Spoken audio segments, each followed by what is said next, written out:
Welcome to my channel దేవి కడలి. అందరూ ఎలా ఉన్నారండి? నేనైతే చాలా బాగున్నాను. మీరు అందరూ కూడా బాగుండాలని కోరుకుంటున్నాను. ఈరోజు మీ అందరికీ నేను చాలా హెల్దీ స్నాక్ రెసిపీతో తీసుకొచ్చానండి. అది మీకు చూస్తే తెలుస్తుంది. అలసందలతో చాట్ అండి. యాక్చువల్గా చాట్ మనం ఎలా చేసుకుంటాము, అన్నీ బఠానీతో చేస్తాం కదా, ఎల్లో కలర్ బఠానీతో. బట్ ఇది ఎలా కాకుండా అలసందలతో చాట్ అనమాట. దీనికోసం ఏమేమి వాడానంటే, ముందుగా కుక్కర్లో చాట్ కోసం అలసందల్ని నానబెట్టుకోవాలండి. ఓవర్ నైట్ నానబెట్టుకుని అలసందల్ని వేసుకోవాలి. అలసందల్ని వేసుకున్న తర్వాత దాంట్లోనే ఉల్లిపాయలు, టమాటాలు చిన్న చిన్న ముక్కలుగా కట్ చేసి వేసుకోవాలి. దాంట్లోనే బంగాళదుంపలు కూడా వేసుకోవాలి. ఇక్కడ మీరు కావాలంటే క్యారెట్, క్యాప్సికమ్ ఇంకే కూరగాయలను యాడ్ చేసుకోవచ్చు. బట్ నేను ఓన్లీ బంగాళదుంపలు యాడ్ చేశాను అనమాట. యాడ్ చేసుకున్న తర్వాత వీటిని దీంట్లో సరిపడా ఉప్పు వేసి మిగిలిన ఇంగ్రీడియంట్స్ కూడా వేసుకోవాలి. ఉప్పు తర్వాత దీంట్లోని పసుపు వేసుకోవాలన్నమాట. లైట్గా అన్నీ కొంచెం కొంచెమే వేసుకోండి. కావాలంటే తర్వాత యాడ్ చేసుకోవచ్చు. ముందే వేస్తే ఉప్పు ఎక్కువైపోయినా కారం ఎక్కువైపోయినా ఇబ్బంది పడాలి. సో ఇలా పసుపు వేసుకున్న తర్వాత దీంట్లోనే సరిపడా చాట్ మసాలా కారం వేసుకోవాలి. 1 by 1 వేసుకోవాలన్నమాట. కారం ఇది ఆడించిన కారం అండి. ఇది అందువల్లనే ఫుల్ రెడ్ కలర్లో ఉందన్నమాట, ఇంట్లో ఆడించిన కారం. అలాగే ఇప్పుడు చాట్ మసాలా కూడా వేసుకొని అన్నీ వేసుకున్న తర్వాత ఒకసారి పైకి కిందకి అన్నీ బాగా కలుపుకోవాలండి.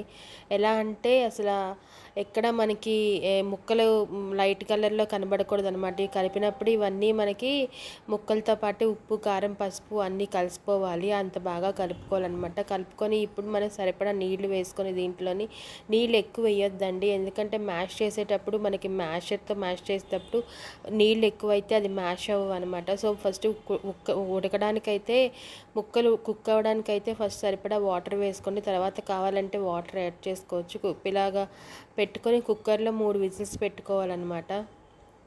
నేనైతే 3 విజిల్స్ పెట్టానండి.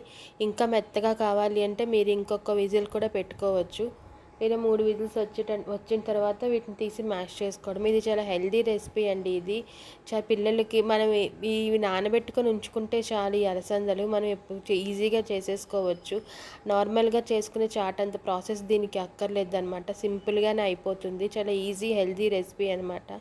మనకి వేడివేడిగా తింటే చాలా బాగుంటుంది ఇది. దీన్ని ఏ టైంలో కావాలన్నా ఎప్పుడు కావాలన్నా చేసుకోవచ్చు.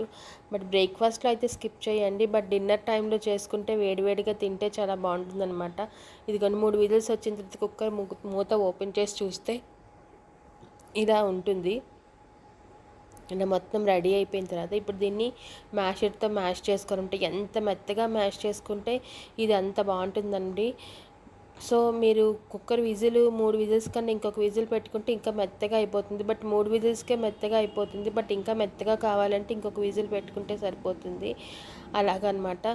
సో ఇది మెత్తగా మ్యాష్ చేసుకొని ఎంత మెత్తగా కొంటే అది మ్యాష్ చేసుకొని గిన్నెలోకి తీసుకోవడమేనండి. దీనికి చాలా కొంచెం ఆయిల్ పడుతుంది. చాలా హెల్దీ రెసిపీ అనమాట. వేడివేడిగా తింటే ఇది చాలా బాగుంటుంది. ఇలా తీసుకొని దీన్ని సర్వ్ చేసుకోవడమే. ఇప్పుడు దీంట్లోని పైన ఉల్లిపాయలు, కొత్తిమీర, నిమ్మరసం అన్నీ వేసుకోవాలి. నేను నిమ్మరసం కూడా పిండాను, బట్ ఆ క్లిప్ మిస్ అయ్యింది. సో ఇక్కడ ఉల్లిపాయలు, కొత్తిమీర వేసుకొని వేడివేడిగా సర్వ్ చేసుకోవడమేనండి. ఇంతేనండి నా వీడియో మీ అందరికీ నచ్చిందనే అనుకుంటున్నాను. దయచేసి నా వీడియోని లైక్ చేయండి, షేర్ చేయండి, సబ్స్క్రైబ్ చేసుకోవడం మాత్రం మర్చిపోద్దండి. బెల్ ఐకాన్ని ప్రెస్ చేస్తే నేను పెట్టిన ప్రతి వీడియో మీకు నోటిఫికేషన్ వస్తుంది. దయచేసి నా వీడియోని సబ్స్క్రైబ్ చేసుకొని లైక్ చేయండి. అసలు వ్యూస్ రావట్లేదు. దయచేసి నా వీడియోని సబ్స్క్రైబ్ చేసుకోండి. థ్యాంక్ యూ అండి. Thank you so much.